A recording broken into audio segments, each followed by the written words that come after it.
ചീർത്ത കാടിന്റെ മാർത്തട്ടിൽ തോർത്തുപോലെ വർത്തിക്കുന്ന നേർത്ത വഴിയിൽ ഗർത്തമുണ്ടെന്ന് ഓർത്തില്ല. പലരും ഇതുപോലെ വീഴുന്നുണ്ട്. വീഴാൻ സാധ്യതയുള്ള കുഴികൾ മൂടുകയാണ് വേണ്ടത്.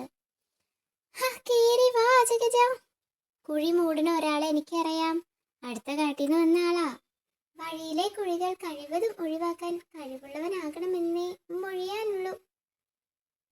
ആളെ പറ്റിക്കാം. ദാ എത്തി.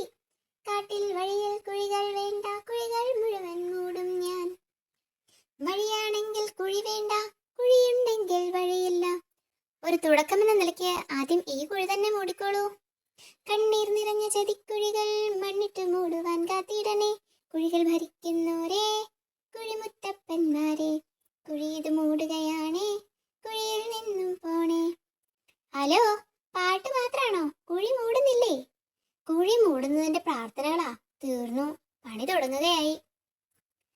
ടോ, ഇങ്ങനെ ഓരോ കല്ലിട്ട് മൂടിയ പണി എന്ന് തീരും? പതുക്കെ പതുക്കെ ഉണ്ടായ കുഴികളല്ലേ, പതുക്കെ പതുക്കെ മൂടണം.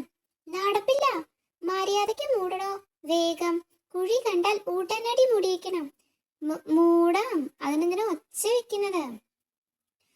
കണ്ടോ, കണ്ണടച്ച് ഓർക്കുമ്പോഴേക്കും കുഴി മൂടുന്നുണ്ട്. ചൂടായതിന്റെ ഗുണമാ. ശകലം മണ്ടനാണെന്ന് തോന്നുന്നു. പറഞ്ഞതുപോലെ ചെയ്തോളും. ദാ മൂപ്പര് തിരിച്ചു വരുന്നു. താൻ പറഞ്ഞിട്ടാ ഞാൻ കുഴി ഉടനടി മൂടിയത്. അതിന് ഒരുത്തൻ എന്നെ ചീത്ത വിളിച്ചു. പിടിവിട്, വിട്ടിട്ട് കാര്യം പറ. അവൻ വീണ കുഴിയാ, അത് മൂടിയതിനാ ചീത്ത വിളിച്ചത്.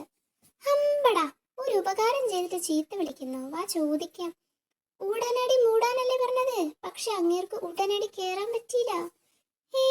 കടിയൻ ചേട്ടൻ മറ്റടാ മണ്ണ്.